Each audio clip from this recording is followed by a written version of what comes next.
गुरुर्ब्रह्मा गुरुर्विष्णु गुरुर्देवो महेश्वर गुरु साक्षात परम वंदे तस्मै श्री गुरुवे नमः। बोलो गुरु गोविंद सिंह जी की जय हो। अपने अपने गुरुदेव माता पिता की जय हो।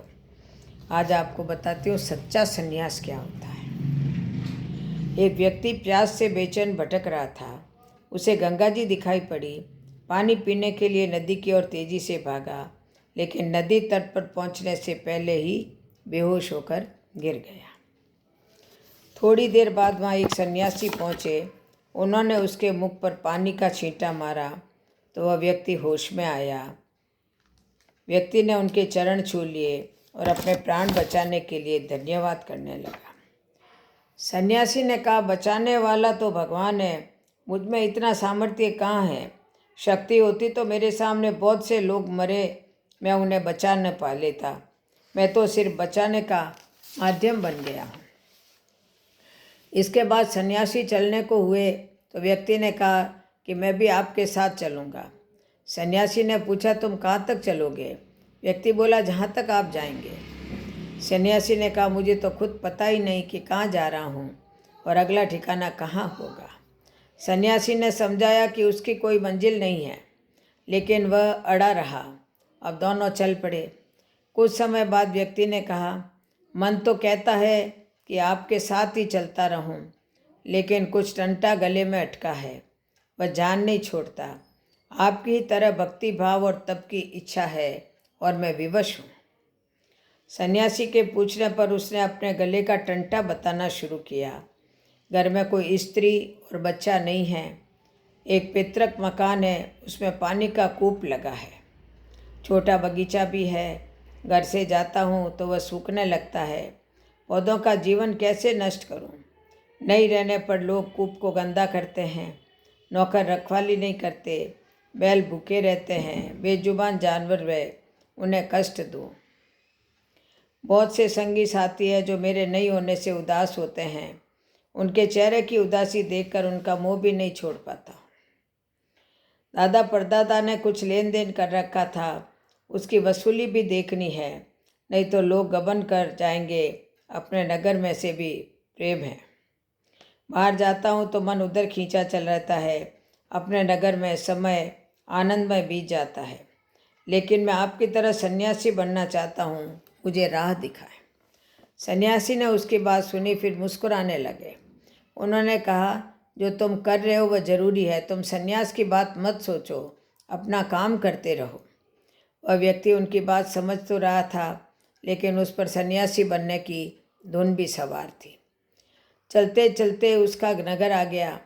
उसे घर को देखने की इच्छा हुई। उसने सन्यासी से बड़ी विनती की कि महाराज मेरे घर चलें, कम से कम 15 दिन हम घर पर रुकते हैं।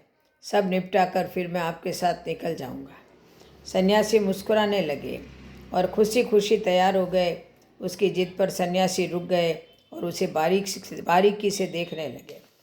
16वें दिन अपना सामान समेटा और निकलने के लिए तैयार हो गए। व्यक्ति ने कहा, महाराज अभी थोड़ा काम रहता है, पेड़ पौधों का इंतजाम कर दूं, बस कुछ दिन और रुक जाएं, निपटा कर चलता हूँ। सन्यासी ने कहा, तुम हृदय से अच्छे हो, लेकिन किसी भी वस्तु से मोह त्यागने को तैयार ही न हो। मेरे साथ चलने से तुम्हारा कल्याण नहीं हो सकता। किसी भी सन्यासी के साथ तुम्हारा भला नहीं हो सकता। उसने कहा, कोई है ही नहीं तो फिर किसके लिए लोभ मोह करूं? सन्यासी बोले, यही तो और चिंता की बात है।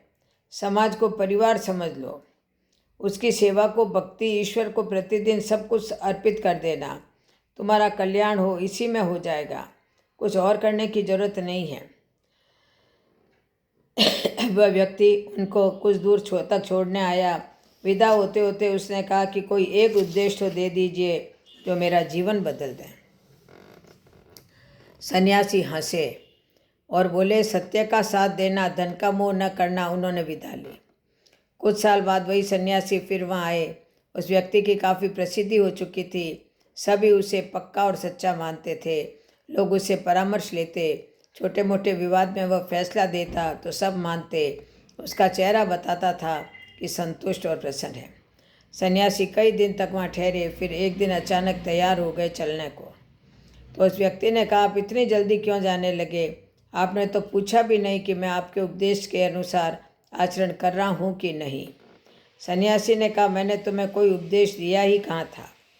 पिछली बार मैंने देखा कि तुम्हारे अंदर निर्जीवों तक के लिए दया है, लेकिन धन का मोह बाधा कर रहा था। वह मोह तुम्हें असत्य की ओर ले जाता था, हालांकि तुम्हें ग्लानि भी होती थी। तुम्हारा हृदय तो सन्यास के लिए उर्वर था, बीज पहले से ही पड़े थे। मैंने तो बस बीजों में लग रही घुन के बारे में बता दिया, तुमने घुन हटा दी और फिर चमत्कार हो गया। सन्यास संसार को छोड़कर ही नहीं प्राप्त होता, अवगुणों का त्याग भी सन्यास है।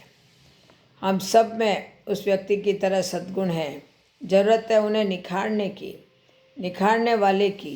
अपने काम करने के तरीके में थोड़ा बदलाव करके आप चमत्कार कर सकते हैं।